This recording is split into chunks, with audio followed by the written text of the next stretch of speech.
이 절을 완전히 박살내버릴 거야. 그리고 중들도 가만 안 둘 거고. 해발 800m 깊은 산속에 자리한 청년산은 오늘도 고요했습니다.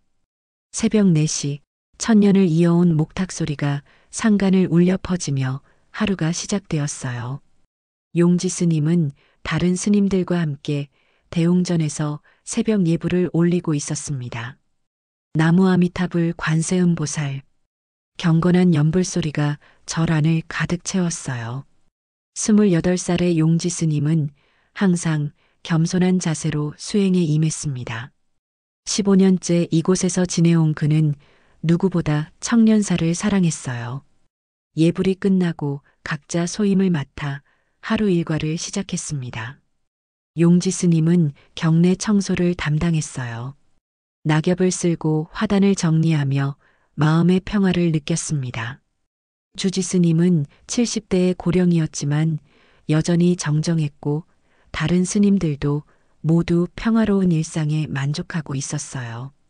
오전 10시쯤 산 아래에서 등산객들이 올라오기 시작했습니다. 청년산은 등산로 중간에 위치해 있어서 많은 사람들이 잠시 들렀다 가곤 했어요. 용지 스님은 그들에게 정중히 인사하며 차 한 잔씩 대접했습니다. 점심 공양 시간이 지나고 오후가 되었어요. 스님들은 각자 수행에 몰두하고 있었습니다. 용지 스님은 법당에서 경전을 읽고 있었어요. 금강경의 한 구절이 마음에 깊이 와 닿았습니다. 그때였어요. 갑자기 절 입구에서 요란한 소리가 들려왔습니다. 자동차 엔진 소리와 거친 남자들의 목소리가 평화로운 절의 정적을 깨뜨렸어요. 야, 이중들아, 다 나와봐. 욕설과 함께 5~6명의 건달들이 절 안으로 들어왔습니다. 선두에 선 남자는 40대 중반으로 보였는데 얼굴 왼쪽에 깊은 칼자국이 있었어요. 검은 가죽 잠바를 입고 선글라스를 끼고 있었습니다. 바로 이 지역 조폭 조직의 두목 마두식이었어요. 마두식 뒤로 따라온 부하들은 모두 험상궂은 얼굴을 하고 있었습니다. 손에는 쇠파이프와 강목을 들고 있었어요. 그들의 몸에서는 술 냄새와 담배 냄새가 진동했습니다. 스님들이 하나둘 모여들었어요. 주지 스님이 가장 먼저 나서서 합장하며 정중히 인사했습니다. 여기는 부처님을 모시는 곳입니다. 무슨 일로 오셨는지요? 마두식이 비웃으며 선글라스를 벗었어요. 차가운 눈빛이 드러났습니다. 부처님? 부처님이 돈을 갚아주나? 그는 절 안을 둘러보며 계속 말했어요. 이 동네 상인들 있잖아. 우리한테 매달 보호비를 내야 하는데 요즘 장사가 안 된다고 징징거리고 있어. 그런데 그놈들이 여기 절에는 시주를 엄청 많이 한다더라. 주지 스님이 침착하게 대답했습니다. 시주금은 모두 부처님 앞에 바쳐진 정성입니다. 다른 용도로 쓸 수는 없어요. 다른 용도? 우리가 이 동네를 지켜주는 것도 공덕 아닌가?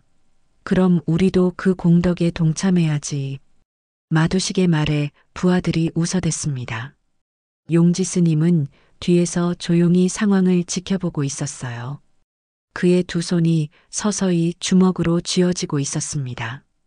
매달 500만 원이면 충분할 거야. 우리가 이 절을 지켜주마. 마두식이 구체적인 액수를 제시했어요. 주지 스님의 얼굴이 굳어졌습니다. 그런 돈은 없습니다. 저희는 청빈한 수행자들이에요. 청빈? 이 좋은 자리에 이렇게 큰 절을 짓고 청빈이라고? 마두식이 화를 내며 손짓했어요. 부하 중 하나가 주지 스님의 뺨을 세게 때렸습니다. 70세 노인의 몸이 휘청거렸어요. 어른을 때리다니. 젊은 스님 하나가 분노하며 나섰지만 다른 부하가 그를 밀쳐냈습니다. 용지 스님의 얼굴이 굳어졌어요. 참고 또 참았습니다. 마두식이 절 안을 천천히 걸어다니며 둘러봤어요. 대웅전의 금부처상, 벽에 걸린 탱화, 향로와 촛대 등 값비싼 물건들이 많았습니다. 야, 여기 금부처네. 이거 하나만 팔아도 몇 천만 원은 나올 것 같은데? 부처님을 모독하지 마세요. 한 스님이 항의했지만 마두식은 신경 쓰지 않았어요. 모독? 우리는 종교를 존중하는 사람들이야. 다만 이 세상은 돈으로 돌아간다는 현실을 인정하라는 거지. 그는 부하들에게 눈짓했습니다. 부하들이 일제히 절 안의 물건들을 부수기 시작했어요. 향로가 바닥에 떨어져 산산조각 났고 경전들이 찢어졌습니다. 300년 된 목조 불상의 팔이 부러졌어요. 아, 실수했네. 미안해. 마두식이 일부러 과장되게 말하며 웃었습니다. 부하들도 따라 웃으며 더 많은 물건들을 파괴했어요. 스님들은 속이 타들어갔지만 어찌할 수 없었습니다. 힘 앞에서는 무력했어요. 용지 스님만이 다른 생각을 하고 있었습니다. 15년 동안 잊고 살았던 과거가 되살아나고 있었어요. 자, 일주일만 시간을 주지. 그때까지 답을 안 들고 오면. 마두식이 말을 멈추고 주변을 둘러봤어요. 이 절을 완전히 박살내버릴 거야. 그리고 중들도 가만 안 둘 거고. 협박이 끝나자 건달들은 마지막으로 법당 안을 더 어지럽혔습니다. 촛대를 넘어뜨리고 꽃병을 깨뜨렸어요. 부처님 앞에 받쳐진 공양미가 바닥에 흩어졌습니다. 다음에 올 때는 더 많은 사람을 데리고 올 테니까 잘 생각해봐. 마두식이 마지막 경고를 남기고 부하들과 함께 사라졌어요. 자동차 소리가 멀어지고 나서야 절에 다시 정적이 찾아왔습니다. 스님들은 말없이 깨진 불상과 흩어진 경전들을 치우기 시작했습니다. 주지 스님의 뺨은 빨갛게 부어 있었지만 아무 말도 하지 않았어요. 용지 스님은 빗자루를 들고 마당을 쓸면서 속으로 다짐했습니다. 이대로 당할 수는 없어. 반드시 방법을 찾아야 한다. 해가 저물어 갔어요. 저녁 예불 시간이 되었지만 스님들의 마음은 무겁기만 했습니다. 용지 스님은 예불을 드리면서도 계속 생각했어요. 어떻게 하면 이 상황을 해결할 수 있을까? 그날 밤 용지 스님은 잠들지 못했습니다. 마두식의 흉터가 있는 얼굴과 부하들의 비웃음이 계속 떠올랐어요. 그리고 쓰러진 주지 스님의 모습, 깨진 불상들, 찢어진 경전들. 다음 날 아침 일찍 스님들이 모여 대책을 논의했습니다. 경찰에 신고하자는 의견도 나왔지만 현실적으로 어려웠어요. 마두식 같은 조폭들은 경찰과도 연결고리가 있다는 소문이 있었거든요. 돈을 구해서 주는 게 최선인 것 같아요. 그렇다고 해서 어디서 매달 500만 원을 구하겠어요? 한 번 주기 시작하면 계속 달라고 할 텐데. 스님들은 걱정만 늘어놓았을 뿐 뚜렷한 해결책을 찾지 못했어요. 용지 스님만 조용히 앉아 있었습니다. 마음속으로는 이미 계획을 세우고 있었어요. 저들의 정체를 정확히 알아야 해. 그리고 나는 예전의 내 모습을 다시 찾아야 한다. 오후가 되자 용지 스님은 주지 스님께 말씀드렸습니다. 며칠간 산에서 기도를 드리고 오겠습니다. 이런 때에 혼자 산에 가면 위험하지 않겠나? 주지 스님이 걱정했지만 용지 스님은 괜찮다고 답했어요. 마음을 정리하고 올게요. 부처님께 지혜를 구하겠습니다. 하지만 용지 스님의 진짜 목적은 따로 있었습니다. 15년 동안 잊고 지낸 자신의 과거를 되찾는 것이었어요. 해가 지고 있었어요. 용지 스님은 간단한 짐을 꾸리고 절을 나섰습니다. 산길을 걸으며 15년 전 이 절에 처음 왔던 날을 떠올렸어요. 그때는 무술을 배우던 소년이었는데 부모님을 잃고 방황하다가 이곳에서 평화를 찾았습니다. 이제 그 평화를 지킬 때가 왔다. 용지 스님의 눈빛이 변하고 있었어요. 더 이상 순한 양의 눈빛이 아니었습니다. 깊은 산속 계곡, 용지 스님은 아무도 찾지 않는 은밀한 곳에 자리를 잡았습니다. 물소리만이 고요한 정막을 깨뜨리고 있었어요. 이곳에서 15년 동안 봉인해둔 기억들을 하나씩 되살려야 했습니다. 용지 스님은 큰 바위에 앉아 눈을 감았어요. 시간을 거슬러 올라가기 시작했습니다. 스님이 되기 전 그는 용지태라는 이름으로 살았어요. 아버지 용문식은 전통 무술인이었습니다. 할아버지 때부터 내려온 무술 가문의 후예였어요. 어릴 때부터 지태는 아침 5시에 일어나 저녁 8시까지 무술 수련을 받았습니다. 지태야, 무술은 남을 해치는 게 아니야. 자신과 소중한 사람을 지키는 거다. 아버지의 목소리가 귓가에 생생하게 울렸어요. 그때는 그 말의 진정한 의미를 몰랐습니다. 단지 아버지를 기쁘게 해드리고 싶어서 열심히 배웠을 뿐이었어요. 용가의 무술은 남다른 것이었습니다. 외부로 전수되지 않는 비전 무술이었어요. 강하면서도 부드럽고 빠르면서도 정확했습니다. 특히 여러 명을 상대하는 다대일 전투에 특화되어 있었어요. 지태는 재능이 뛰어났습니다. 또래 아이들이 놀고 있을 때 그는 나무 인형을 상대로 권법을 연습했어요. 쇠구슬을 손에 쥐고 손목 힘을 기르고 모래주머니를 차며 발기술을 익혔습니다. 10살 때부터는 실전 경험도 쌓기 시작했어요. 아버지가 운영하는 무술관에 찾아오는 도전자들과 겨루었습니다. 처음에는 졌지만 점점 이기는 횟수가 늘어났어요. 13살이 되자 지태의 실력은 이미 성인 수준에 도달했습니다. 같은 나이 아이들과는 비교할 수 없을 정도였어요. 하지만 그 모든 것이 하루아침에 무너졌습니다. 운명의 그날, 부모님은 할머니 문병을 다녀오는 길이었어요. 비가 내리는 어두운 밤, 음주운전자가 들이받았습니다. 부모님은 그 자리에서 숨을 거두셨어요. 13살 소년에게는 너무 큰 충격이었습니다. 하루아침에 세상에 혼자 남게 된 것이었어요. 친척들이 있었지만 아무도 그를 맡으려 하지 않았습니다. 무술만 배운 아이를 키우기 부담스러웠거든요. 지태는 방황했습니다. 복수를 생각하기도 했고 스스로 목숨을 끊을 생각도 했어요. 그러던 중 우연히 청년사를 발견했습니다. 산속에서 길을 잃고 헤매다가 찾은 곳이었어요. 주지스님은 그때도 지금과 같은 분이었습니다. 아무것도 묻지 않고 따뜻하게 맞아주었어요. 밥을 주고 잠자리를 마련해 주었습니다. 무술을 포기하고 싶어요. 모든 걸 잊고 싶습니다.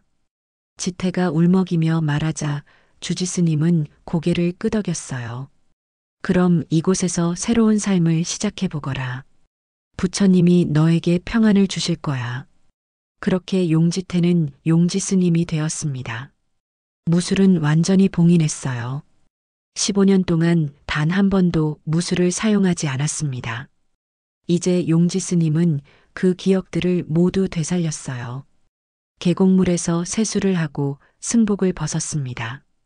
15년간의 수행 생활로 몸은 날씬해졌지만 근육은 여전히 살아있었어요. 첫 번째 밤 그는 기본 자세부터 시작했습니다. 용각권의 기본 스탠스인 용호 자세를 취했어요. 두 발을 어깨 너비로 벌리고 무릎을 살짝 굽힌 자세였습니다. 하나, 둘, 셋. 어린 시절 수백 번 반복했던 기본기를 다시 익혔어요. 처음에는 몸이 기억하지 못했지만 30분쯤 지나자 점점 감각이 돌아왔습니다.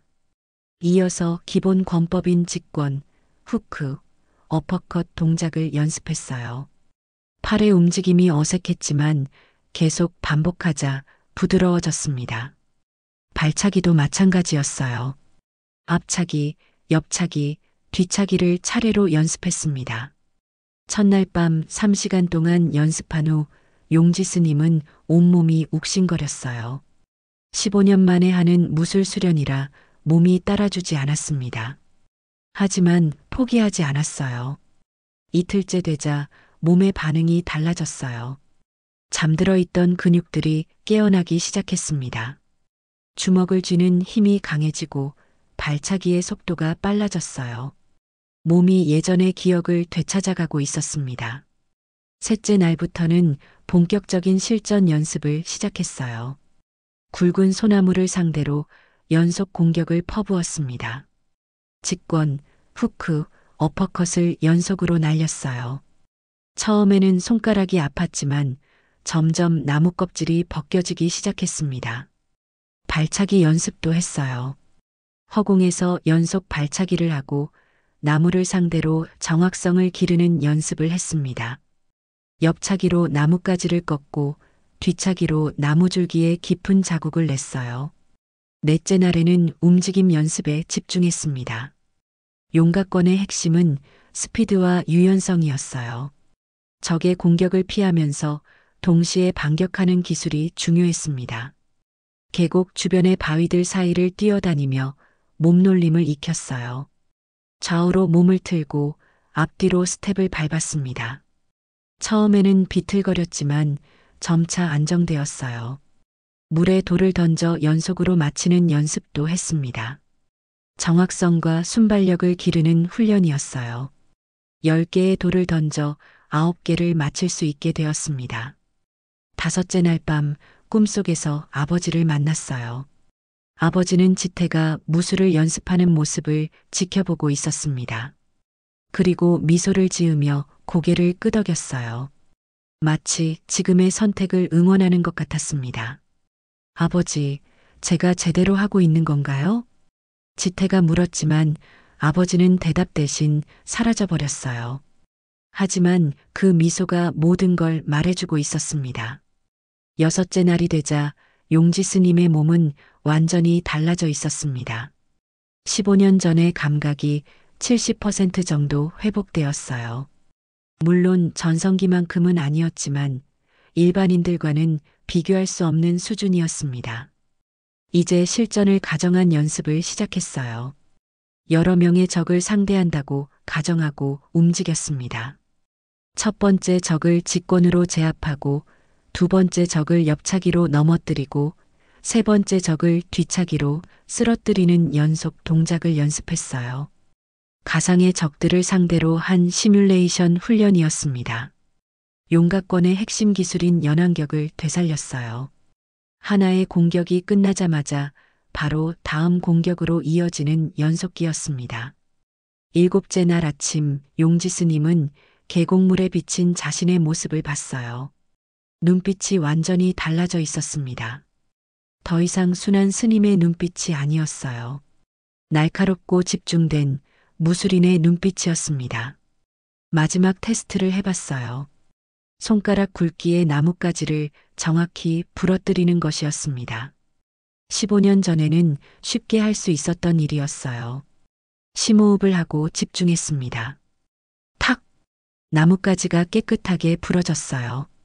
용지 스님은 만족스러운 미소를 지었습니다. 아직 전성기의 70% 수준이었지만 충분했어요. 승복을 다시 입으며 용지 스님은 다짐했어요. 이제 마두식과 그 부하들에 대해 자세히 알아볼 차례였습니다. 적을 알고 나를 알면 백전백승이라는 말이 있으니까요. 절로 돌아가는 길에 용지 스님은 산 아래 마을을 내려다봤습니다. 저 어딘가에 마두식의 아지트가 있을 거예요. 그곳을 찾아야 했습니다. 그리고 그들의 약점을 파악해야 했어요. 발걸음이 가벼워졌습니다. 15년 동안 잃어버렸던 자신감이 돌아오고 있었어요. 이제 더 이상 무력한 스님이 아니었습니다. 청년사를 지킬 수 있는 힘을 되찾았어요. 용지 스님은 절에 돌아온 다음 날부터 본격적인 정찰 계획을 세웠습니다. 낮에는 평범한 스님으로 생활하고 밤에는 마두식 조직을 추적하기로 했어요. 먼저 변장용 옷가지를 준비해야 했습니다. 산 아래 마을의 옷가게에서 평상복 한 벌과 모자, 선글라스를 샀어요. 점원에게는 속세의 가족을 만나러 간다고 둘러댔습니다. 첫 번째 밤 용지 스님은 평상복으로 갈아입고 절을 조용히 빠져나왔어요.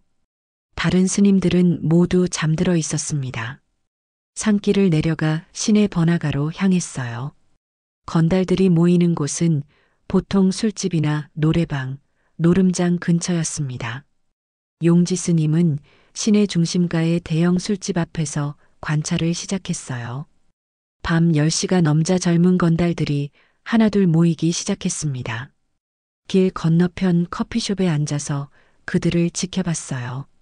대부분 20대에서 30대 초반의 남자들이었습니다. 옷차림새나 말투로 봐서는 하급 조직원들 같았어요. 야, 두목님이 요즘 기분이 안 좋으시다며? 청년 사건 때문인가? 그것도 있고 돈 문제도 있고 복잡하다고 하더라. 단편적인 대화였지만 중요한 정보였습니다. 마두식이 현재 여러 문제를 안고 있다는 것, 그리고 청년 사건도 그중 하나라는 것을 알 수 있었어요. 12시가 넘어서자 술집에서 나온 건달들이 흩어져 갔습니다. 용지 스님은 그중 한 무리를 따라가기로 했어요. 3명이서 함께 걸어가고 있었습니다. 형, 마두식 형님 조직이 이 일대에서 제일 큰 거 맞죠? 당연하지. 부하만 20명은 넘어. 예전에는 50명도 넘었는데 요즘 좀 줄었어. 왜요? 경쟁이 심해졌거든. 신도림 쪽에서 새로운 조직이 들어오고 있어. 흥미로운 정보였어요. 마두식 조직이 예전만큼 강하지 않다는 것, 그리고 경쟁 상대가 있다는 것을 알 수 있었습니다. 이틀째 밤에는 다른 지역의 노래방 골목을 탐색했습니다. 그곳에서 더 구체적인 정보를 얻을 수 있었어요. 화장실에서 우연히 들은 대화였습니다. 마두식 형님, 아지트가 어디 있다고 했지? 폐공장 지대 쪽이야. 3층짜리 건물인데 겉보기엔 낡아 보여도 안은 쩔어. 거기서 노름도 하고 그런다며? 1층이 노름장이고 2층이 사무실, 3층이 형님 개인 공간이래. 정확한 위치까지는 모르겠지만 대략적인 정보는 얻었어요. 폐공장 지대에 3층짜리 건물이라면 찾을 수 있을 것 같았습니다. 셋째 날 밤 용지 스님은 그 폐공장 지대로 향했습니다. 시내에서 20분 정도 떨어진 곳이었어요. 여러 공장들이 문을 닫고 방치된 을씨년스러운 지역이었습니다. 1시간 정도 돌아다닌 끝에 목표물을 발견했어요. 여러 건물 중에서 유독 불이 켜져 있고 사람들이 드나드는 곳이 있었습니다. 3층짜리 낡은 콘크리트 건물이었어요. 건물 주변을 조심스럽게 돌며 관찰했습니다. 1층에는 정말로 노름을 하는 사람들이 보였어요. 화투와 주사위 소리가 들려왔습니다. 2층에는 사무실 같은 공간이 있었고 3층은 커튼이 쳐져 있어서 안이 보이지 않았어요. 경비 상태도 파악했습니다. 입구에 2명의 망보는 사람이 서 있었지만 그리 긴장한 모습은 아니었어요. 뒷문도 있었는데 그쪽은 1명만 지키고 있었습니다. 건물 구조도 머릿속에 그려봤어요. 정면 계단과 후면 비상 계단이 있었습니다. 3층으로 올라가는 방법은 여러 가지가 있어 보였어요.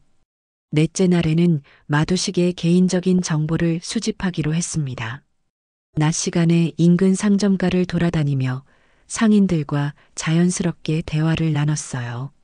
마두식이요? 그 양반 예전에는 정말 무서웠는데 요즘은 좀 달라졌어요. 어떻게 달라졌다는 거예요?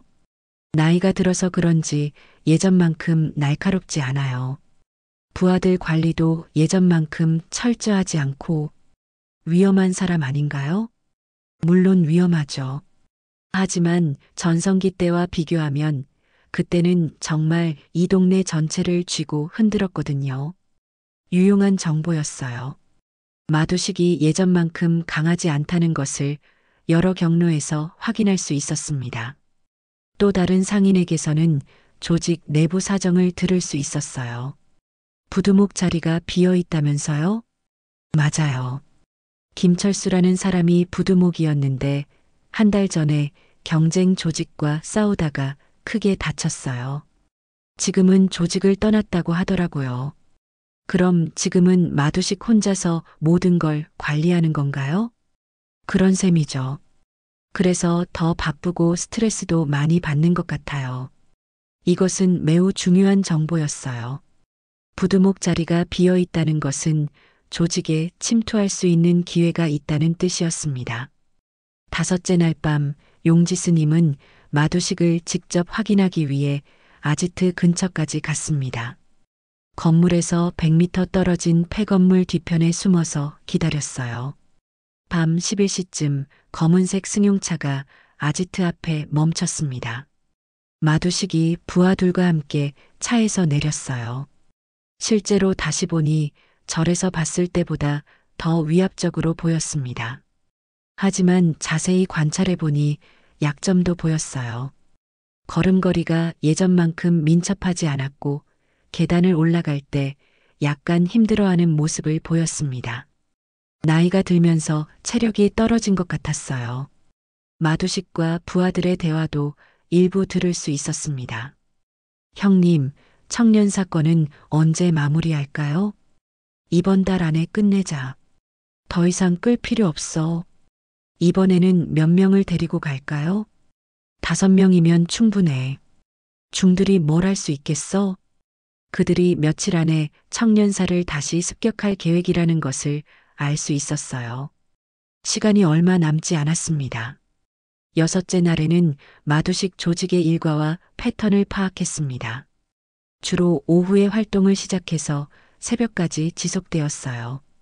마두식은 보통 저녁 9시쯤 아지트에 나타나서 밤 2시쯤 떠났습니다. 부하들의 성향도 어느 정도 파악할 수 있었어요. 대부분 거칠지만 머리는 그리 좋지 않은 편이었습니다. 힘으로만 해결하려는 경향이 강했어요. 7째 날 밤 용지 스님은 최종 정보 수집을 위해 아지트에 더 가까이 접근했습니다. 건물 옆 골목에 숨어서 1층 노름장의 상황을 살펴봤어요. 약 10명 정도가 노름을 하고 있었고 감시하는 사람이 3명 있었습니다. 분위기는 비교적 느슨해 보였어요. 경계가 그리 삼엄하지 않았습니다. 2층에서는 마두식과 간부들이 회의를 하는 소리가 들렸어요. 창문이 살짝 열려 있어서 대화 내용의 일부를 들을 수 있었습니다. 요즘 신도림 놈들이 자꾸 영역을 침범하고 있어. 어떻게 할까요, 형님? 일단 청년사부터 정리하고 나서 생각하자. 한 번에 여러 가지를 처리하면 실수가 생겨. 청년사를 먼저 해결하고 나서 다른 문제를 처리하겠다는 계획이었어요. 용지 스님은 계획을 수정해야 한다고 생각했습니다. 수동적으로 기다릴 수만은 없었어요. 먼저 그들 조직 안으로 들어가야 했습니다. 내부에서 무너뜨리는 것이 가장 확실한 방법이었어요. 마지막 날 용지 스님은 완벽한 계획을 세웠습니다. 마두식 조직에 직접 접근해서 그들의 신뢰를 얻은 다음 조직을 내부에서 무너뜨리는 것이었어요. 위험한 계획이었지만 다른 방법은 없었습니다. 부두목 자리가 비어 있다는 점을 이용하기로 했어요. 자신의 실력을 보여주고 마두식의 인정을 받아 조직의 핵심에 들어가는 것이었습니다. 용지 스님은 절로 돌아가면서 마지막으로 다짐했어요.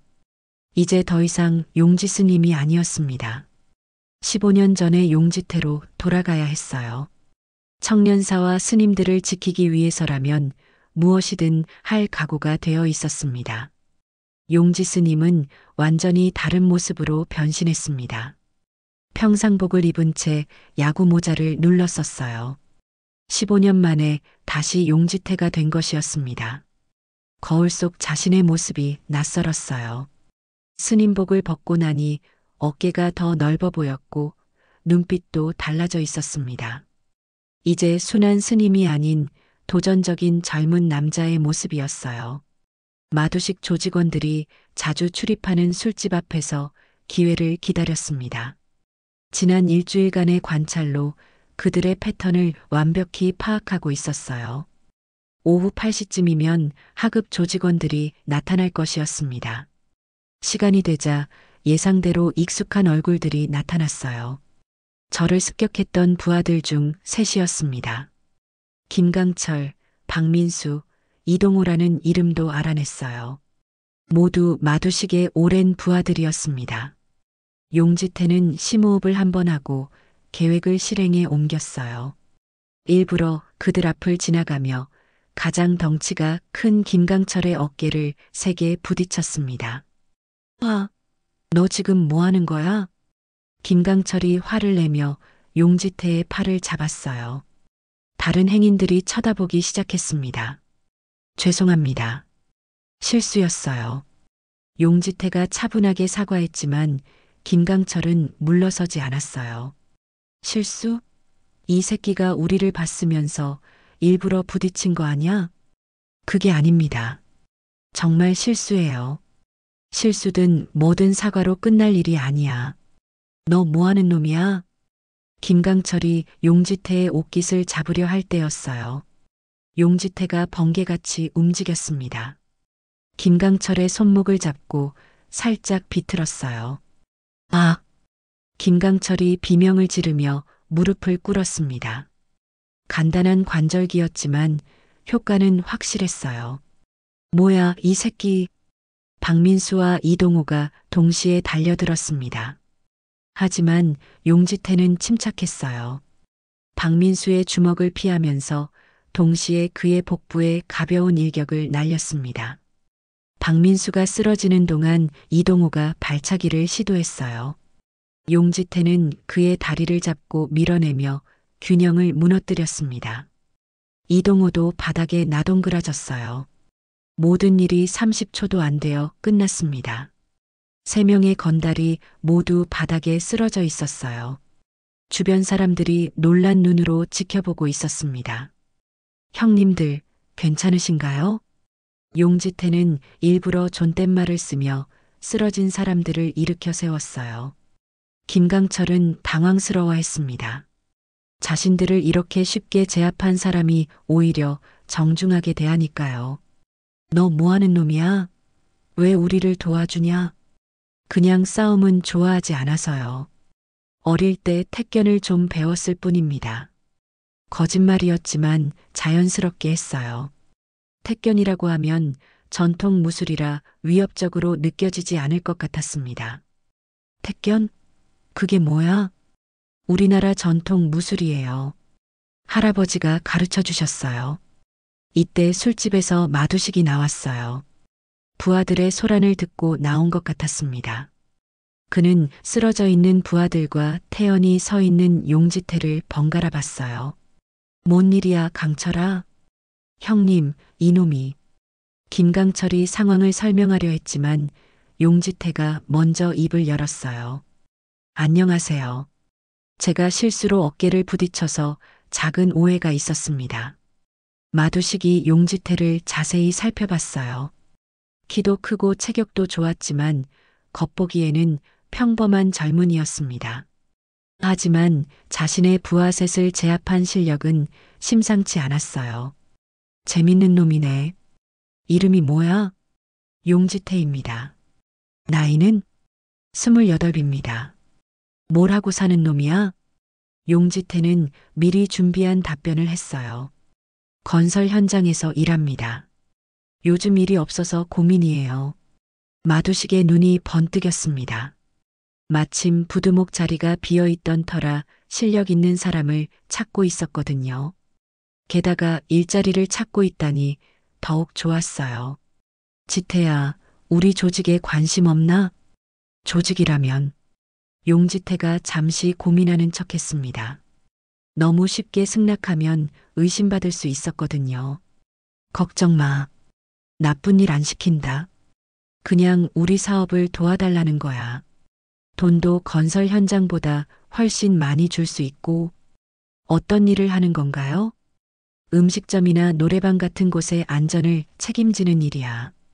요즘 세상이 험하잖아. 우리가 지켜주는 거지. 마두식이 그럴듯하게 포장해서 설명했어요. 용지태는 관심 있는 듯한 표정을 지었습니다. 한번 생각해 보겠습니다.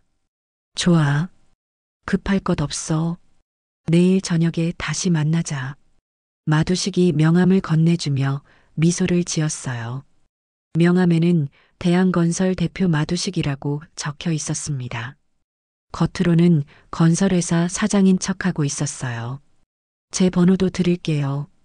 용지태가 미리 준비한 핸드폰 번호를 알려줬어요. 가짜 신분으로 개통한 것이었습니다. 그날 밤 용지태는 절로 돌아가지 않았어요. 시내의 작은 여관에서 하룻밤을 보냈습니다. 이제부터는 용지 스님이 아닌 용지태로 살아야 했으니까요. 다음 날 저녁 약속 장소인 술집에 나타난 용지태를 마두식이 반겼습니다. 함께 있던 간부들도 호기심 어린 눈으로 그를 바라봤어요. 어제 김강철 일행을 제압한 소문이 이미 퍼져 있었습니다. 어떻게 생각해 봤나? 마두식이 물었어요. 용지태는 잠시 고민하는 듯 하다가 대답했습니다. 해보겠습니다. 다만 너무 위험한 일은 없어. 우리는 평화를 사랑하는 사람들이거든. 마두식이 웃으며 말했어요. 물론 거짓말이었지만 용지태는 모르는 척했습니다. 그럼 언제부터 시작하면 되나요? 당장 내일부터. 우선 막내로 시작해서 천천히 배워가면 돼. 이렇게 용지태는 마두식 조직의 일원이 되었습니다. 첫 임무는 단순한 심부름이었어요. 술집에서 술을 사다 주고 도시락을 배달하는 일이었습니다. 용지태는 성실하게 임무를 수행했어요. 불평 한 번 하지 않고 시킨 일을 척척 해냈습니다. 조직원들 사이에서 평가가 좋아지기 시작했어요. 야, 지태 괜찮은 놈이네. 맞아. 일도 잘하고 말도 함부로 안 해. 일주일이 지나자 용지태에 대한 신뢰도가 높아졌습니다. 마두식도 만족스러워했어요. 오랜만에 괜찮은 인재를 찾은 것 같았거든요. 조직에 들어온 지 열흘 만에 용지태는 첫 번째 시험을 받게 되었습니다. 경쟁 조직과의 작은 충돌이 벌어진 것이었어요. 술집 영역 다툼 때문이었습니다. 문제가 된 곳은 시내 중심가의 황금 술집이었어요. 원래 마두식 조직의 관할이었는데 신도림에서 온 뱀파이어라는 조직이 개입하려 했습니다. 지태야, 너도 같이 가자. 마두식이 용지태를 포함해 5명을 선발했어요. 김강철, 박민수, 이동호, 그리고 베테랑인 최태식까지였습니다. 뭘 하러 가는 건가요? 그냥 대화하러 가는 거야. 평화적으로 해결하자고 설득하는 거지. 마두식이 웃으며 말했지만 모든 사람이 무기를 챙기고 있었어요. 용지태도 쇠파이프 하나를 받았습니다. 황금 술집에 도착하니 상대편에서는 7명이 나와 있었어요. 리더는 독사라는 별명을 가진 30대 중반의 남자였습니다. 얼굴에 뱀 문신이 있어서 붙은 별명이었어요. 마두식, 오랜만이네. 독사야, 왜 우리 영역에 손을 대려고 하냐? 영역? 누가 정해준 영역이야?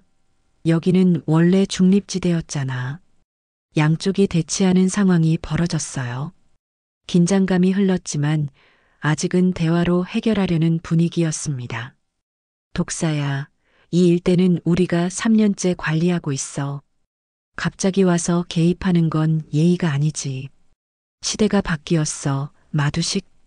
이제는 실력으로 정하는 거야. 독사가 도발적으로 말하자 마두식의 부하들이 술렁였어요. 용지태는 조용히 상황을 관찰하고 있었습니다. 그럼 실력으로 정하자. 어떻게 할까? 간단해. 양쪽에서 대표 1명씩 나와서 1대1로 붙는 거야. 이긴 쪽이 이 술집을 가지는 거지. 마두식이 고민했어요. 자신의 부하들 중에서 독사 조직의 고수들을 이길 만한 사람이 마땅치 않았습니다. 이때 용지태가 조용히 말했어요. 제가 나가보겠습니다. 지태야, 위험해. 저놈들 만만치 않아. 김강철이 걱정스럽게 말했지만 용지태는 자신만만했어요. 한번 해보겠습니다. 혹시 모르잖아요. 마두식이 용지태를 자세히 봤어요. 그동안 보여준 실력을 생각해 보니 가능성이 있어 보였습니다. 좋아. 지태가 나가겠다는데 해보자. 독사 쪽에서는 바위라는 별명의 거대한 남자가 나왔어요. 키가 190cm가 넘고 몸무게도 100kg은 좋게 되어 보였습니다. 저 애송이가 나온다고? 농담하지 마. 바위가 비웃으며 말했어요. 용지태와 비교하면 체격 차이가 엄청났습니다. 규칙은 간단해. 상대방이 쓰러지거나 항복할 때까지 계속하는 거야. 무기는 금지. 독사가 규칙을 정했어요. 용지태는 고개를 끄덕였습니다. 싸움이 시작되자 바위가 먼저 달려들었어요. 거대한 주먹이 용지태의 얼굴을 향해 날아왔습니다. 하지만 용지태는 가볍게 피했어요. 바위의 두 번째 공격도 빗나갔습니다. 용지태는 상대의 공격 패턴을 파악하고 있었어요. 힘은 강하지만 속도가 느렸습니다. 세 번째 공격을 피한 후 용지태가 반격했어요. 바위의 옆구리에 정확한 일격을 날렸습니다. 바위가 비틀거렸지만 쓰러지지는 않았어요. 이 자식이. 바위가 화를 내며 더 거칠게 공격했습니다. 하지만 용지태는 침착했어요. 상대의 공격을 피하면서 계속 반격했습니다. 5분쯤 지나자 바위가 숨을 헐떡이기 시작했어요. 반면 용지태는 여전히 여유로웠습니다. 체력 차이가 벌어지고 있었어요. 용지태가 마지막 공격을 준비했어요. 바위가 지쳐서 가드가 내려간 순간을 노렸습니다. 번개같이 움직여서 바위의 명치를 정확히 타격했어요. 으악! 바위가 고통스러워하며 무릎을 꿇었습니다. 더 이상 일어날 힘이 없어 보였어요. 승부 끝. 마두식이 기뻐하며 소리쳤어요. 부하들도 환호했습니다. 독사는 황당한 표정이었어요. 자신의 최고 실력자가 신입에게 당한 것이었습니다. 이번은 내가 이겼다. 하지만 다음에는 안 될 거야. 독사 조직이 물러간 후 마두식이 용지태의 어깨를 두드렸어요. 지태야, 정말 대단하다. 어디서 그런 실력을 배웠냐? 할아버지가 젊을 때 씨름 선수셨어요. 그때 배운 거예요. 또 다른 거짓말이었지만 자연스럽게 했어요. 마두식은 완전히 믿는 것 같았습니다. 그날 이후 용지태에 대한 조직 내 평가가 완전히 바뀌었어요. 더 이상 신입 취급을 받지 않았습니다. 중요한 일에도 참여하게 되었어요. 이번에는 더 어려운 임무가 주어졌습니다. 돈을 떼먹고 도망간 채무자를 찾아오는 일이었어요. 그 사람은 부산으로 도망갔다는 정보가 있었습니다. 지태야, 이번 일은 혼자 가야 할 것 같아. 괜찮겠나? 네, 해보겠습니다. 위험할 수도 있어. 그놈이 다른 조직과 연결되어 있을 수도 있거든.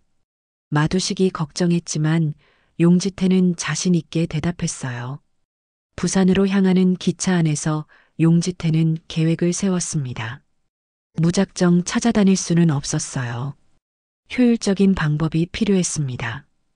부산에 도착해서 먼저 그 사람의 고향 친구들을 수소문했어요. 술집과 노래방을 돌아다니며 정보를 수집했습니다. 이틀 만에 단서를 찾았어요. 서면의 한 모텔에 숨어 있다는 정보였습니다. 용지태는 조심스럽게 그곳으로 향했어요. 모텔 앞에서 장시간 기다린 끝에 목표 인물을 발견했습니다. 40대 중반의 남자였는데 수척해 보였어요. 도망 생활에 지친 것 같았습니다. 김수호 씨 맞죠? 용지태가 조용히 다가가서 말했어요. 김수호가 깜짝 놀라며 도망치려 했지만 용지태가 재빨리 막아섰습니다. 도망치지 마세요. 대화만 하겠습니다. 당신 누구야? 마두식이 보낸 거야? 그렇습니다. 하지만 해칠 생각은 없어요. 용지태가 차분하게 말하자 김수호가 조금 진정했어요. 돈은 정말 없어. 사업이 망해서 빚만 남았다고. 알고 있어요. 하지만 마두식 형님께서 기다리고 계세요. 그럼 어떻게 하라는 거야? 용지태는 미리 생각해둔 제안을 했어요. 서울로 돌아가서 직접 사과하세요. 그리고 분할 상환 계획을 세우는 거예요. 그런다고 용서해 줄까? 제가 설득해 보겠습니다. 다만 조건이 있어요. 용지태의 제안은 간단했어요. 김수호가 자발적으로 돌아가서 성의를 보이면 자신이 마두식을 설득해서 합리적인 해결책을 찾겠다는 것이었습니다. 이틀 만에 용지태는 김수호를 데리고 서울로 돌아왔어요. 마두식이 놀라워했습니다. 어떻게 설득했냐? 그냥 진심으로 이야기했습니다. 힘으로는 해결되지 않는다고요. 마두식이 감심했어요. 다른 부하들이라면 김수호를 힘으로 데려왔을 텐데 용지태는 다른 방법을 썼습니다. 결국 김수호는 3년 분할 상환 조건으로 합의했어요. 마두식도 만족스러워했습니다. 한 달이 지나자 용지태는 마두식의 오른팔 역할을 하게 되었습니다. 중요한 결정을 내릴 때 마두식이 그의 의견을 물어볼 정도였어요. 지태야, 너 같은 놈이 진작 왔어야 하는 건데. 마두식이 진심으로 만족스러워했습니다. 용지태의 능력 덕분에 조직의 효율성이 눈에 띄게 높아졌거든요. 조직원들도 용지태를 인정하기 시작했어요. 처음에는 신입이라고 무시했던 사람들도 이제는 존댓말을 쓸 정도였습니다. 하지만 용지태의 진짜 목적은 따로 있었어요. 조직의 내부 정보를 파악하고 언젠가 청년사를 지킬 수 있는 기회를 만드는 것이었습니다. 그 기회가 곧 올 것 같았어요. 한 달 반이 지나자 마두식이 중요한 결정을 내렸습니다. 용지태를 부두목으로 승격시키겠다는 것이었어요. 조직원들이 모인 회의에서 갑작스럽게 발표했습니다. 앞으로 용지태가 우리 조직의 부두목이다. 회의실이 술렁거렸어요. 조직에 들어온 지 겨우 2달도 안 된 신입을 부두목으로 세운다는 것이 믿기지 않았습니다. 특히 기존 간부였던 김철수가 가장 노골적으로 반대했어요. 그는 10년 넘게 조직에 있었던 고참이었습니다. 두목님, 아무리 실력이 좋다고 해도 갓 들어온 놈을 부두목으로 세우는 건 말이 안 됩니다. 김철수의 목소리에는 분노가 섞여 있었어요. 자신이 부두목이 될 줄 알았는데 신입에게 밀린 것이었습니다. 철수야, 조직에서는 실력이 우선이야. 지태가 한 달 반 동안 뭘 했는지 너도 봤잖아. 마두식의 의견은 확고했어요. 용지태가 보여준 능력은 다른 조직원들과 차원이 달랐습니다. 그래도 순서라는 게 있지 않습니까? 10년을 일했어도 지태만큼 성과를 낸 적이 있나? 마두식의 날카로운 지적에 김철수가 할 말을 잃었어요. 실제로 용지태가 한 달 반 동안 이룬 성과는 놀라웠거든요. 다른 조직원들도 의견이 갈렸습니다. 용지태를 인정하는 사람들도 있었지만 너무 빨리 올라온다고 불만을 가진 사람들도 있었어요. 두목님, 조직원들이 납득하지 못하면 문제가 될 수 있습니다. 최태식이 조심스럽게 의견을 냈어요. 그럼 어떻게 하자는 거야? 공정한 방법으로 정하는 게 어떨까요? 용지태와 제가 1대1 대결을 해서 이긴 사람이 부두목 자리를 갖는 거예요. 김철수가 제안했어요. 용지태는 조용히 듣고 있었어요. 이런 상황이 올 줄 알고 있었습니다. 지태야, 어떻게 생각하나? 좋습니다. 공정하게 정하죠. 김철수는 자신만만했습니다. 자신이 조직 내에서 가장 싸움을 잘한다고 생각했거든요. 특히 권투를 10년 넘게 배워서 주먹에는 자신이 있었어요. 좋다. 그럼 내일 저녁에 하자. 장소는 아지트 옥상으로 하고.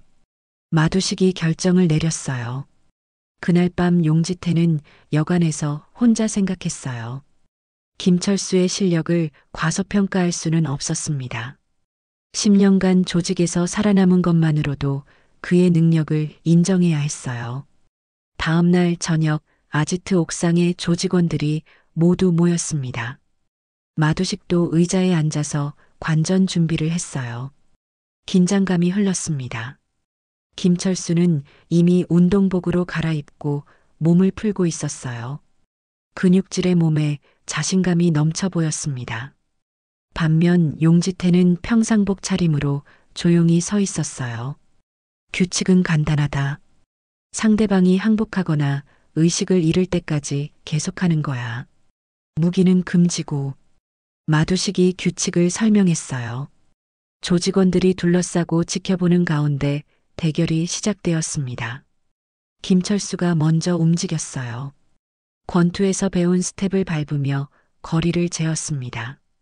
그의 주먹은 정말 빨랐어요. 쟁과 원투의 연결이 매끄러웠습니다. 용지태는 상대의 공격 패턴을 파악했어요. 김철수는 정통 권투 스타일이었습니다. 펀치력은 강하지만 킥이나 관절기에는 약할 것 같았어요. 첫 번째 공격이 들어왔어요. 김철수의 젠이 용지태의 얼굴을 향해 날아왔습니다. 하지만 용지태는 고개를 살짝 돌려서 피했어요. 이어서 오른손 스트레이트가 나왔지만 이것도 빗나갔습니다. 김철수가 당황하기 시작했어요. 자신의 최고 기술들이 모두 통하지 않았거든요. 뭐야, 왜 계속 피하기만 하냐? 김철수가 짜증을 내며 더 공격적으로 나왔어요. 하지만 용지태는 침착했습니다. 상대가 지칠 때까지 기다리고 있었어요. 5분쯤 지나자 김철수의 호흡이 거칠어지기 시작했어요. 계속 공격했지만 한 번도 맞히지 못했습니다. 체력이 소모되고 있었어요. 이때 용지태가 첫 번째 반격을 시작했어요. 김철수의 가드가 내려간 순간을 노려서 빠른 직권을 날렸습니다. 김철수가 뒤로 밀려났어요. 예상보다 강한 펀치였습니다. 이 자식이. 김철수가 화를 내며 연속 공격을 퍼부었습니다. 하지만 흥분한 상태에서 나온 공격은 정확도가 떨어졌어요.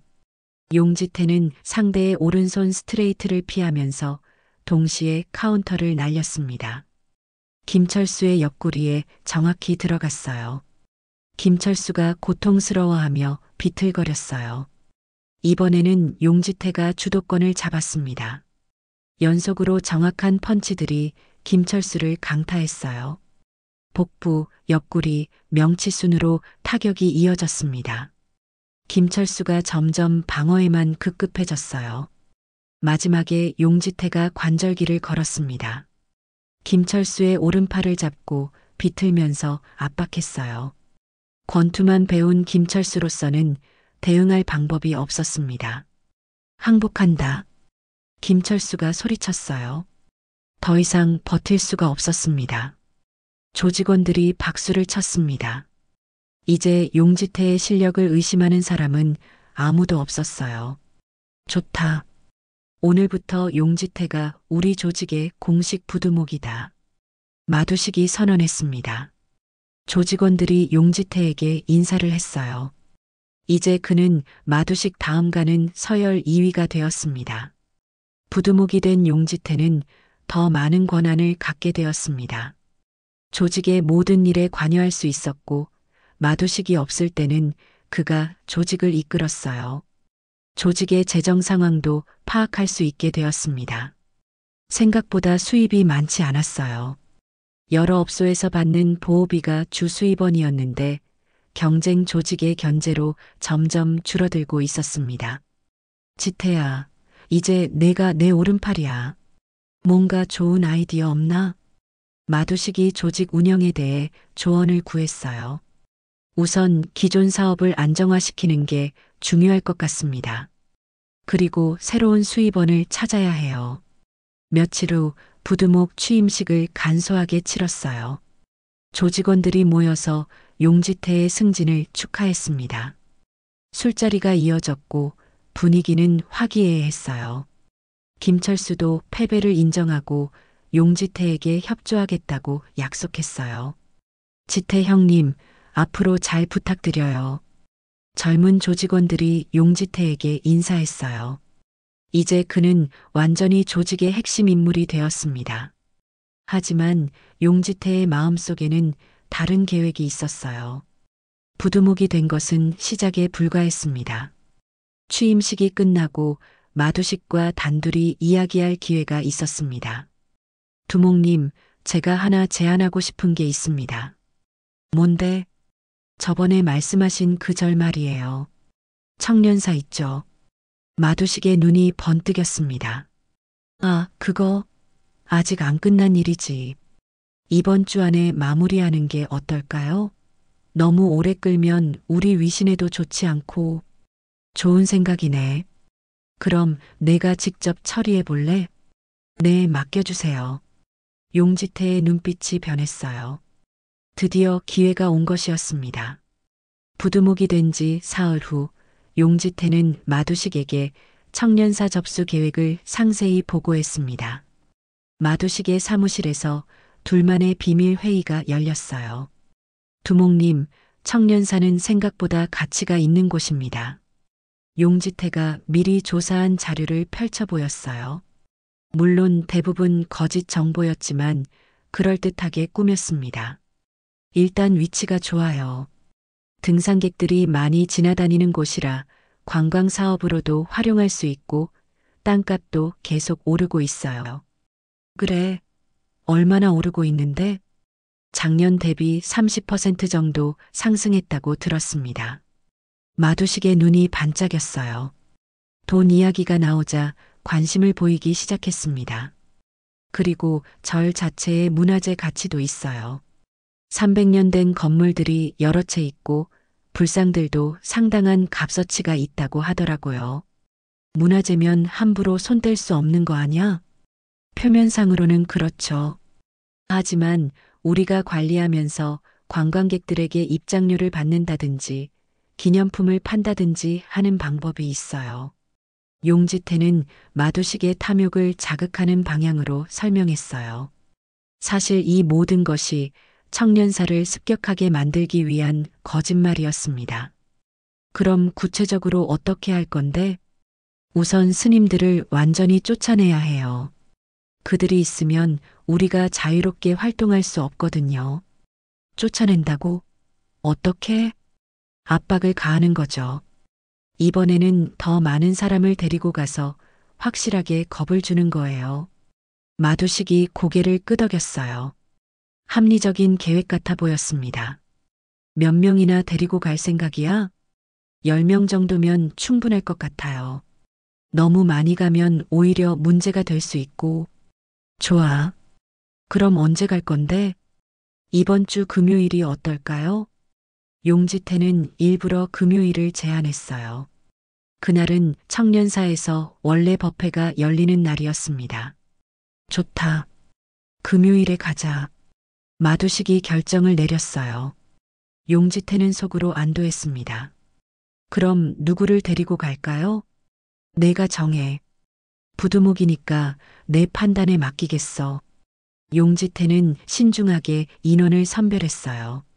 자신을 포함해서 마두식, 김강철, 박민수, 이동호, 최태식, 그리고 신입 조직원 4명까지 총 10명이었습니다.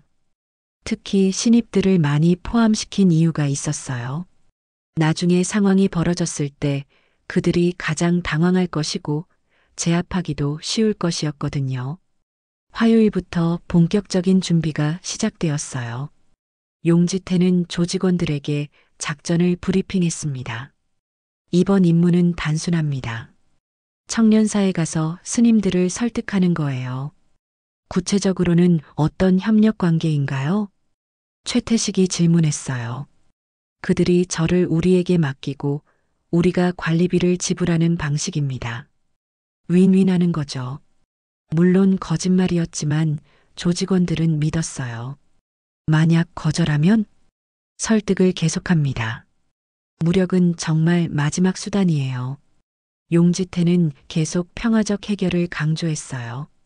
조직원들이 너무 과격하게 나가는 것을 막기 위해서였습니다. 수요일에는 차량과 장비를 점검했어요. 승합차 2대를 준비하고 만약의 상황에 대비해 간단한 무기들도 챙겼습니다.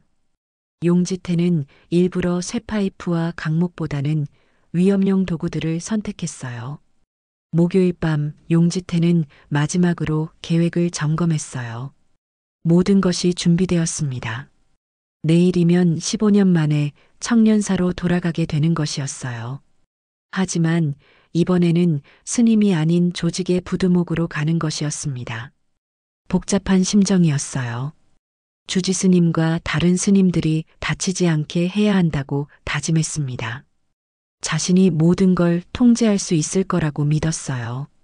금요일 아침 일찍 조직원들이 아지트에 모였습니다. 모두 검은색 옷을 입고 진지한 표정이었어요. 자, 오늘의 목표를 다시 한번 확인하자. 용지태가 최종 브리핑을 시작했어요.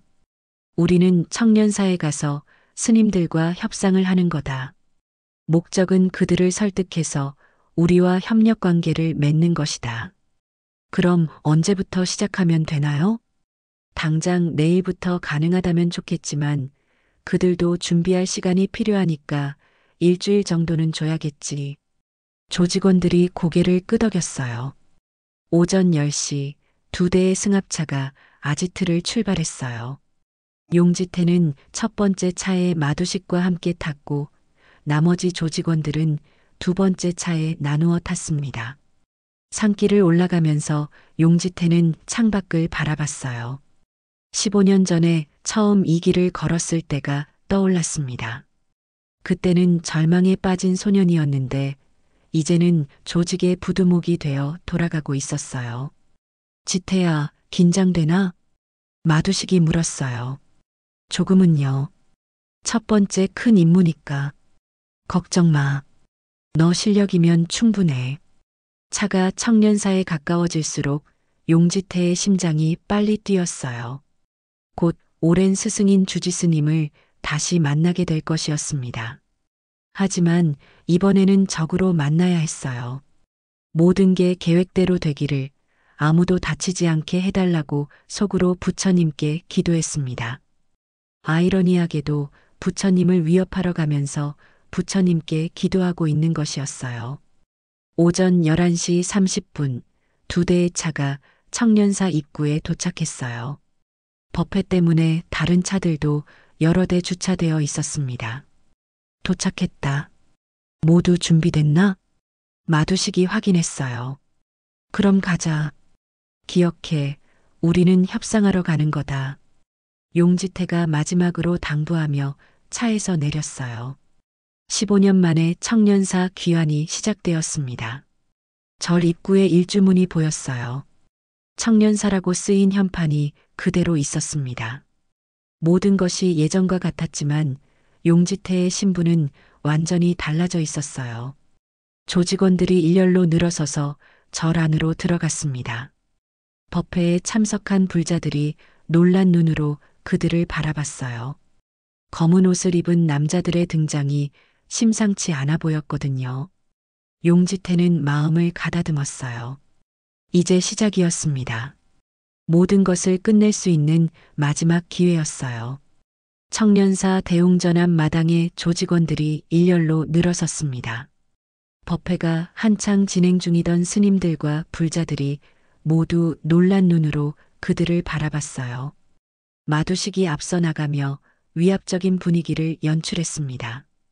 주지스님이 법당에서 나오셨어요. 15년 전과 별로 달라지지 않은 모습이었습니다. 다만 머리가 더 휘어지고 주름이 깊어졌을 뿐이었어요. 용지태는 가슴이 뛰는 것을 억누르며 침착함을 유지했습니다. 여기는 부처님을 모시는 곳입니다. 무슨 일로 오셨는지요? 주지스님의 목소리는 여전히 온화했어요. 하지만 걱정스러운 기색이 역력했습니다. 마두식이 비웃으며 대답했어요. 스님, 우리가 저번에 와서 한 얘기 기억하시죠? 일주일이라고 했는데 벌써 한 달이 넘었어요. 저희는 그런 돈이 없다고 말씀드렸습니다. 없다고요? 이 좋은 절에서 돈이 없다니 믿을 수가 없네요. 마두식이 손짓하자 조직원들이 위협적으로 한 발씩 앞으로 나섰어요. 불자들이 무서워하며 뒤로 물러섰습니다. 용지태는 상황을 지켜보고 있었어요. 아직은 때가 아니었습니다. 마두식이 충분히 자신을 드러낼 때까지 기다려야 했어요. 이번에는 확실히 정리하겠습니다. 더 이상 협상은 없어요. 마두식이 선언하자 조직원들이 절 안의 물건들에 손을 대기 시작했어요. 향로를 집어들고 불상 앞에 촛대를 만지작거렸습니다. 그만두세요. 젊은 스님 하나가 나섰지만 김강철이 그를 밀쳐냈어요. 스님이 넘어지면서 무릎을 다쳤습니다. 용지태의 눈빛이 차가워졌어요. 계획보다 상황이 거칠게 돌아가고 있었습니다. 오늘은 확실하게 결론을 내겠어요. 스님들이 이 절을 포기하든지 아니면 마두식이 말을 끝내지 않고 위협적으로 웃었어요. 조직원들이 쇠파이프를 꺼내 들었습니다. 이때 용지태가 한 발 앞으로 나섰어요. 잠깐, 두목님. 왜, 지태야? 이렇게 하면 안 될 것 같아요. 마두식이 당황스러운 표정을 지었어요. 부두목인 용지태가 갑자기 반대 의견을 내는 것이 이해되지 않았습니다. 뭔 소리야? 우리가 왜 여기 왔는데? 협상하러 왔다고 하셨잖아요. 그런데 이건 협상이 아니라 강탈이에요. 용지태의 목소리가 단호해졌어요. 다른 조직원들도 어리둥절해했습니다. 지태야, 너 지금 뭐 하는 거야? 김강철이 의아해하며 물었어요. 용지태는 천천히 모자를 벗었습니다. 그리고 주지스님을 바라보며 깊이 고개를 숙였어요. 스승님, 용지가 돌아왔습니다. 주지스님의 눈이 커졌어요. 믿을 수 없다는 표정으로 용지태를 바라봤습니다. 용지야, 정말 너냐? 네, 스승님. 15년 만입니다. 순간 절 안이 조용해졌어요. 조직원들은 상황을 이해하지 못하고 있었고 마두식은 배신당했다는 것을 깨달았습니다. 이게 뭔 소리야? 지태야, 너 미쳤나? 마두식이 분노하며 소리쳤어요. 제 이름은 용지태가 아닙니다. 용지스님이에요. 용지태가 돌아서서 마두식을 똑바로 바라봤어요. 그의 눈빛이 완전히 달라져 있었습니다. 너 설마 처음부터 우리를 속인 거야? 그렇습니다. 처음부터 끝까지 계획이었어요. 조직원들이 술렁거리기 시작했어요. 신뢰하던 부두목이 갑자기 적이 되어버린 상황을 받아들이기 어려웠습니다. 이 배신자 새끼! 김강철이 분노하며 쇠파이프를 들고 용지태에게 달려들었어요. 하지만 용지태는 가볍게 피하면서 그의 손목을 잡았습니다. 간단한 비틀기 동작으로 김강철이 바닥에 쓰러졌어요. 모두 무기를 버리세요. 용지태의 목소리는 차분했지만 위협적이었어요. 지태야, 아니 누구든 상관없어. 넌 우리를 배신했어. 그 대가를 치러야 해. 마두식이 손짓하자 나머지 조직원들이 일제히 용지태에게 달려들었어요. 하지만 결과는 예상했던 대로였습니다. 용지태는 마치 춤을 추듯 우아하게 움직이며 조직원들을 하나씩 제압해 나갔어요. 박민수가 강목을 휘둘렀지만 용지태가 손목을 잡고 비틀자 강목이 떨어졌습니다. 동시에 무릎차기가 박민수의 복부를 강타했어요. 이동호가 뒤에서 기습했지만 용지태는 뒤돌아보지도 않고 뒤꿈치 차기를 날렸습니다. 정확히 이동호의 명치에 맞았어요. 신입 조직원 둘이 동시에 달려들었지만 용지태는 두 사람을 동시에 상대했어요. 오른손으로는 한 명의 공격을 막고 왼손으로는 다른 한 명을 타격했습니다. 최태식이 가장 마지막까지 버텼어요. 그는 나름대로 실력이 있는 사람이었습니다. 하지만 용지태의 연속 공격을 막아내지 못했어요. 정확한 주먹이 그의 턱을 강타하자 의식을 잃고 쓰러졌습니다. 5분도 안 되어 마두식을 제외한 모든 조직원들이 바닥에 누워 있었어요. 용지태는 수만 번 가쁘게 쉬지 않고 있었습니다. 이럴 수가.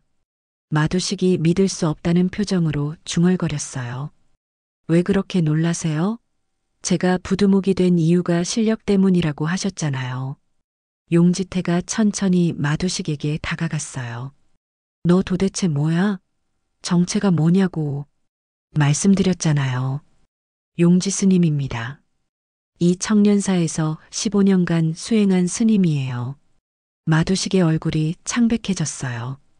자신이 완전히 속아 넘어갔다는 것을 깨달았습니다. 내가 처음부터 우리 조직을 무너뜨리려고 들어온 거야? 맞습니다. 당신들이 이 절을 위협했을 때부터 계획한 일이에요. 용지태의 고백에 주지스님이 놀란 표정을 지었어요. 용지가 이런 위험한 일을 혼자 진행했다는 것이 믿어지지 않았습니다. 용지야, 그럼 너는 그동안 죄송합니다, 스승님. 하지만 이 절과 스님들을 지키기 위해서는 다른 방법이 없었어요. 주지스님의 눈에 눈물이 맺혔어요. 제자가 얼마나 큰 고생을 했는지 알 수 있었습니다. 마두식이 뒤로 물러서며 휴대폰을 꺼냈어요. 와, 다들 청년사로 와. 당장. 하지만 용지태가 순식간에 다가가서 휴대폰을 빼앗았습니다. 이제 끝입니다. 더 이상 누구도 부르지 마세요. 마두식이 뒤로 물러서며 마지막 발악을 시작했어요. 그는 15년간 암흑가에서 살아남은 베테랑이었습니다. 쉽게 포기할 사람이 아니었어요. 좋아, 스님이든 뭐든 상관없어. 하지만 나를 이기고 나서 그런 소리 해라. 마두식이 주먹을 불끈 쥐며 전투 자세를 취했어요. 나이는 들었지만 여전히 위험한 기운이 흘렀습니다. 용지태도 자세를 낮췄어요. 지금까지의 상대들과는 차원이 다른 적이었습니다. 마두식은 젊은 시절 링 위에서 싸웠던 경험이 있었고 거리에서의 실전 경험도 풍부했어요. 너 같은 배신자는 용서할 수 없어. 마두식이 먼저 공격을 시작했어요. 그의 오른손 훅이 용지태의 옆머리를 향해 날아왔습니다. 상당한 속도와 파워였어요. 용지태는 고개를 숙여서 피했지만 마두식의 공격은 거기서 끝나지 않았어요. 즉시 왼손 어퍼컷이 올라왔습니다. 용지태가 뒤로 물러서며 간신히 피했어요. 이제야 제대로 된 상대를 만났군. 용지태가 중얼거렸어요. 마두식의 실력은 예상보다 훨씬 좋았습니다. 마두식이 연속 공격을 퍼부었어요. 원투 콤비네이션이 정확하고 빨랐습니다. 용지태는 계속 방어에만 집중해야 했어요. 어디 한번 받아봐라. 마두식의 오른손 스트레이트가 용지태의 얼굴을 스쳤어요. 완전히 피하지 못한 것이었습니다. 용지태의 뺨에 상처가 났어요. 주변에서 지켜보던 스님들과 불자들이 걱정스러워했어요. 마두식이 생각보다 강했습니다. 하지만 용지태는 침착했어요. 상대의 패턴을 파악하고 있었습니다. 마두식은 권투 베이스였지만 발기술에는 약했어요. 용지태가 처음으로 반격을 시작했어요. 마두식의 가드를 뚫고 빠른 직권을 날렸습니다. 마두식이 고개를 돌려서 피했지만 완전하지 못했어요. 마두식이 고통스러워하며 비틀거렸어요. 하지만 곧 자세를 회복했습니다. 대단하네. 하지만 이 정도로는 안 돼. 마두식이 더욱 격렬하게 공격했어요. 이번에는 체중을 실은 훅이 날아왔습니다. 용지태가 팔로 막았지만 강한 충격이 전해졌어요. 용지태는 거리를 벌리며 전술을 바꿨어요. 권투 스타일로는 마두식을 이기기 어려웠습니다. 용각권의 진정한 기술을 사용해야 할 때였어요. 이제 진짜 시작입니다. 용지태가 자세를 바꿨어요.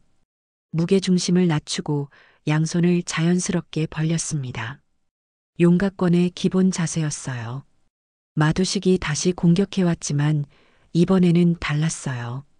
용지태가 마두식의 주먹을 손바닥으로 쳐내면서 동시에 반격했습니다. 부드럽게 흘리면서 강하게 타격하는 용각권의 특징이었어요. 마두식의 복부에 정확한 타격이 들어갔어요. 예상보다 강한 충격에 마두식이 뒤로 밀려났습니다. 뭐야, 이 기술은? 마두식이 당황했어요. 지금까지 본 적 없는 스타일이었습니다. 용지태는 계속 공격을 이어갔어요. 마두식의 오른손 공격을 왼손으로 흘리면서 오른손으로 반격했습니다. 연속된 타격이 마두식의 몸 곳곳을 강타했어요. 마두식이 점점 밀리기 시작했어요. 나이가 들면서 체력이 예전만 못했고 용지태의 변칙적인 공격에 대응하기 어려웠습니다. 이 자식이, 마두식이 절망적으로 전력 공격을 시도했어요. 모든 힘을 다한 오른손 훅이 날아왔습니다. 하지만 용지태는 이미 준비하고 있었어요. 마두식의 공격을 완전히 피하면서 동시에 치명적인 반격을 가했습니다. 용지태의 주먹이 마두식의 명치를 정확히 강타했어요. 마두식의 몸이 활처럼 굽어지며 무릎을 꿇었습니다. 허! 마두식이 숨을 제대로 쉬지 못하며 고통스러워했어요. 용지태가 그 앞에 서서 내려다봤어요. 끝났습니다. 아직 안 끝났어. 마두식이 마지막 힘을 내서 일어나려 했지만 용지태가 그의 어깨를 가볍게 눌렀어요. 마두식이 다시 바닥에 주저앉았습니다. 정말 끝입니다. 더 이상 싸울 이유도 없어요. 용지태의 목소리는 차분했어요. 분노나 증오가 아닌 깊은 연민이 담겨 있었습니다. 왜 날 죽이지 않는 거야? 마두식이 힘없이 물었어요. 저는 스님입니다. 생명을 해치는 것은 계율에 어긋나는 일이에요. 스님이라고? 마두식이 믿을 수 없다는 표정으로 용지태를 바라봤어요. 네. 처음부터 끝까지 저는 스님이었어요. 다만 이 절과 스님들을 지키기 위해 잠시 다른 모습으로 살았을 뿐입니다. 주지 스님이 용지태에게 다가왔어요. 제자의 어깨에 손을 올리며 말했습니다. 수고했다, 용지야. 죄송합니다, 스승님. 부득이한 일이었어요. 알고 있다. 내가 얼마나 고생했는지 다 안다. 마두식이 고개를 떨구며 중얼거렸어요. 완전히 당했네. 처음부터 끝까지 내 계획이었구나. 미안합니다. 하지만 다른 방법이 없었어요.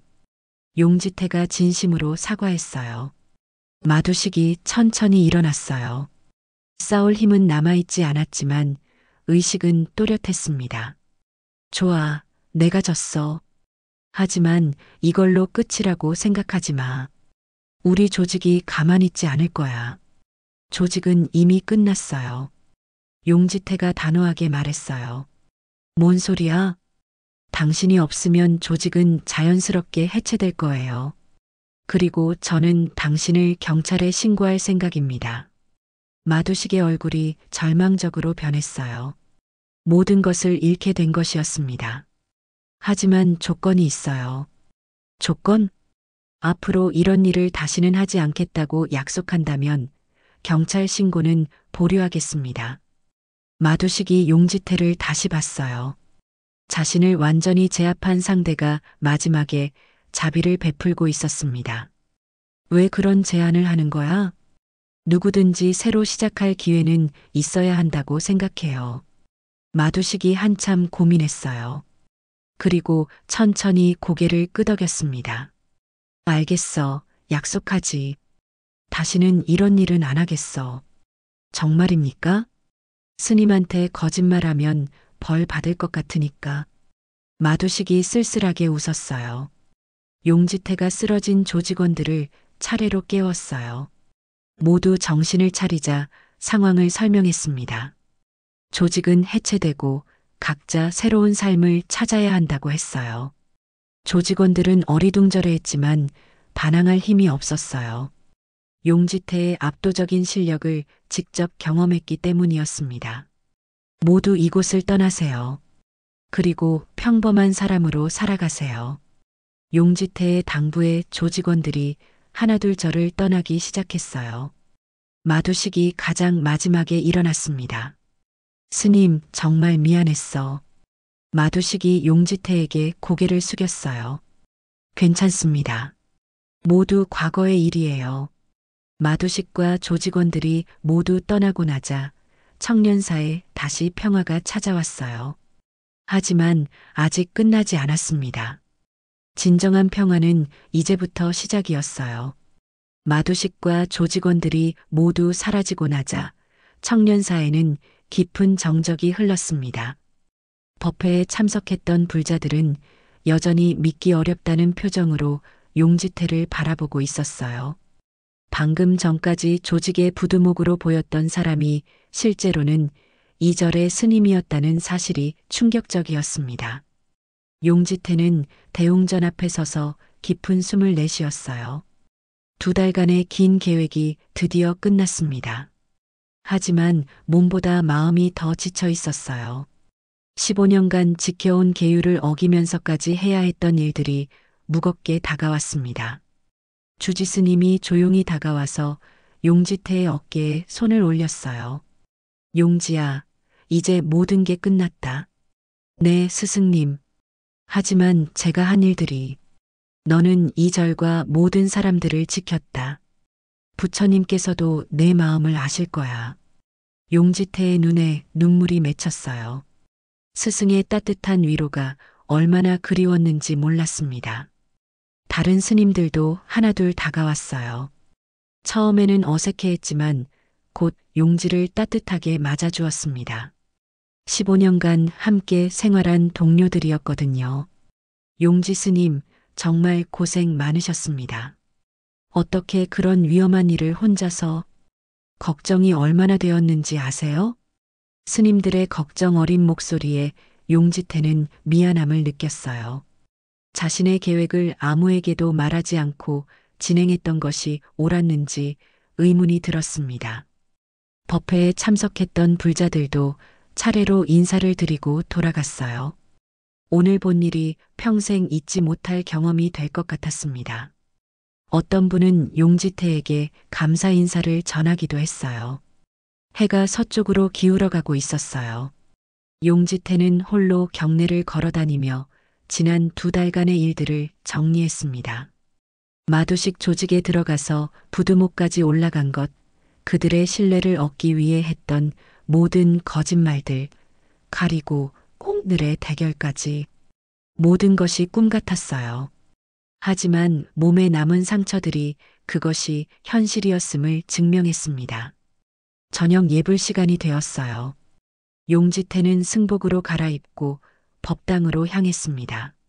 15년간 입어왔던 회색 승복이 이렇게 편안하게 느껴진 적이 없었어요. 법당에서 다른 스님들과 함께 예불을 올렸습니다.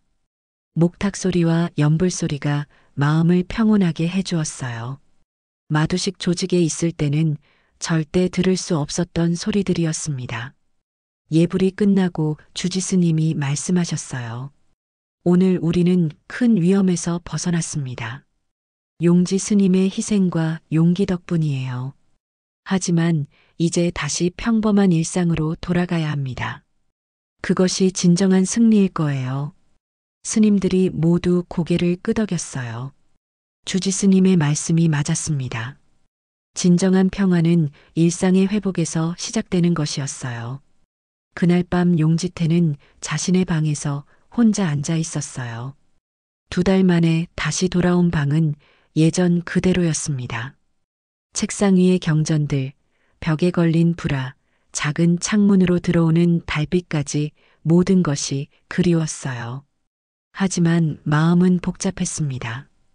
오늘의 일이 정말 옳은 선택이었는지 확신이 서지 않았어요. 힘으로 힘을 막은 것이 스님으로서 올바른 행동이었는지 의문이 들었습니다. 이때 문 밖에서 주지스님의 목소리가 들렸어요. 용지야, 들어가도 되겠나? 네, 스승님. 주지스님이 들어와서 용지태 옆에 앉으셨어요. 한참 동안 말없이 달빛을 바라보다가 조용히 말씀하셨습니다. 마음이 무겁구나. 네, 스승님. 제가 한 일들이 과연 옳았는지. 용지야, 세상에는 때로 어려운 선택을 해야 할 때가 있다. 완전히 옳은 길만 있는 것은 아니야. 하지만 저는 스님입니다. 계율을 지켜야 하는데, 계율의 근본 정신이 무엇인지 생각해 보거라. 생명을 보호하고 고통을 덜어주는 것 아니냐? 주지스님의 말씀에 용지태가 고개를 들었어요. 너는 많은 사람들을 지켰다. 이 절의 스님들 뿐만 아니라 그들이 앞으로 해칠 수 있었던 무고한 사람들까지 말이야. 그렇게 생각해도 될까요? 부처님은 자비로우시지만 때로는 강한 모습도 보이신다. 악을 물리치는 것도 자비의 한 형태란다. 주지스님의 위로가 용지태의 마음을 조금씩 가라앉혔어요. 다음 날 아침부터 청년사는 다시 평범한 일상으로 돌아갔습니다. 새벽 예불, 아침 공양, 각자의 소임. 모든 것이 예전과 같았어요. 용지태도 예전처럼 경내 청소를 맡았습니다. 빗자루를 들고 마당을 쓸면서 마음의 평화를 되찾았어요. 15년간 해온 일상이 이렇게 소중하게 느껴진 적이 없었습니다. 며칠 후 예상치 못한 손님이 찾아왔어요. 마두식이었습니다. 하지만 예전의 위압적인 모습은 온데간데 없었어요. 수수한 옷을 입고 조심스럽게 절 입구에 서 있었습니다. 용지태가 그를 맞이했어요. 어떻게 오셨나요? 스님, 한 가지 부탁이 있어서 왔어요. 마두식의 목소리는 겸손했어요. 무슨 부탁인지요? 절에서 일할 수 있을까요? 청소라도 자빌이라도 좋으니까. 용지태가 놀란 표정을 지었어요. 예상치 못한 요청이었습니다. 왜 그런 생각을 하셨나요? 지난 며칠 동안 생각해 봤어요. 제가 지금까지 어떻게 살아왔는지. 이제 정말로 새로 시작하고 싶어요. 마두식의 눈에는 진심이 담겨 있었어요. 주지스님과 상의해 보겠습니다. 주지스님은 놀라셨지만 마두식의 진심을 믿어보자고 하셨어요. 다만 조건이 있었습니다. 일정 기간 동안은 시험 기간으로 하고 진정으로 뉘우치는 마음이 확인되면 정식으로 받아들이겠다는 것이었어요. 마두식은 감사하다며 눈물을 흘렸어요. 그리고 그날부터 청년사에서 가장 힘든 일들을 도맡아 했습니다. 한 달이 지났어요. 마두식은 말없이 묵묵히 일했습니다. 새벽 일찍 일어나서 화장실 청소부터 시작해서 무거운 물건 옮기기, 산에서 나무 해오기까지 누군가 시키지 않아도 스스로 찾아서 했어요. 처음에는 다른 스님들이 경계했지만 점차 그의 진심을 인정하게 되었어요. 특히 나이 드신 스님들의 일을 도와드리는 모습에서 진정한 변화를 느낄 수 있었습니다. 어느 날 저녁 용지태와 마두식이 함께 마당을 청소하고 있었어요.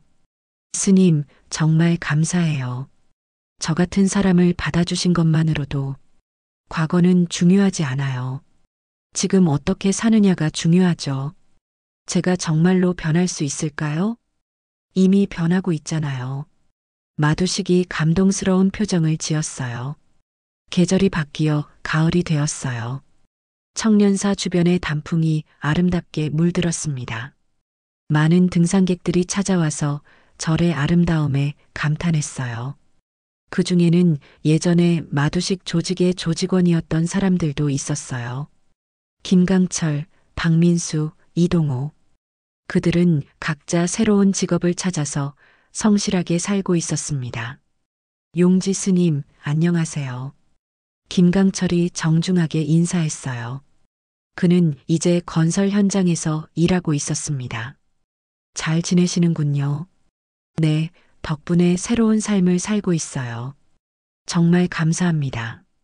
이런 만남들이 용지태에게는 큰 위로가 되었어요. 자신이 한 일이 헛되지 않았다는 확신을 주었습니다. 겨울이 되어 첫눈이 내렸어요. 청년사는 하얀 눈으로 덮여서 더욱 고요하고 아름다웠습니다. 용지태는 눈 덮인 마당에서 홀로 참선을 했어요. 지난 1년을 돌아보니 정말 많은 일이 있었습니다. 위기가 있었고, 고통이 있었고, 선택의 순간들이 있었어요. 하지만 결국 모든 것이 제자리를 찾았습니다. 마두식은 이제 절의 일원이 되어 있었어요. 아직 출가하지는 않았지만 스님들과 다름없이 절에서 생활하며 수행하고 있었습니다. 가끔 예전 조직원들이 찾아와서 그의 변화에 놀라곤 했어요. 용지태 자신도 많이 변했어요. 예전보다 더 깊은 자비심을 갖게 되었고 세상의 복잡함을 이해하게 되었습니다. 단순히 절 안에서만 수행하는 것이 아니라 세상과 소통하며 도움을 주는 것도 스님의 역할이라는 것을 깨달았어요. 새해가 되었어요. 청년사에서는 새해 첫 법회가 열렸습니다. 많은 불자들이 찾아와서 새해 소원을 빌었어요. 용지태는 대웅전에서 불상을 바라보며 조용히 기도했습니다. 부처님, 이 모든 중생이 행복하기를 빕니다. 고통에서 벗어나고 평화로운 삶을 살 수 있기를 빕니다. 그리고 저도 앞으로 더 좋은 스님이 될 수 있도록 도와주세요. 법회가 끝나고 사람들이 돌아간 후 청년사는 다시 고요해졌어요. 하지만 이제 그 고요함은 두려움이 아닌 평화였습니다. 용지태는 마당에 나와서 하늘을 올려다봤어요. 맑은 겨울 하늘에 별들이 반짝이고 있었습니다. 모든 것이 제자리에 있었고 평화로웠어요. 이제 정말 끝났구나. 용지태가 혼자 중얼거렸어요. 긴 여행이 끝나고 집에 돌아온 기분이었습니다. 멀리서 주지스님이 걸어오시는 모습이 보였어요. 스승님도 밤하늘을 보러 나오신 것 같았습니다. 용지야, 무슨 생각을 하고 있나? 그냥 모든 게 평화롭다는 생각을 하고 있었어요. 그래, 이제야 진정한 평화가 찾아온 것 같구나. 두 사람은 말없이 별을 바라봤어요. 청년사의 평화로운 밤이 깊어가고 있었습니다. 마두식도 자신의 방에서 창문을 통해 같은 별들을 바라보고 있었어요. 그의 얼굴에는 더 이상 분노나 욕망이 없었습니다. 오직 평온함만이 있었어요. 청년사에 다시 찾아온 평화는 이제 영원할 것 같았습니다. 용지 스님의 복수는 끝났고 새로운 시작이 기다리고 있어요.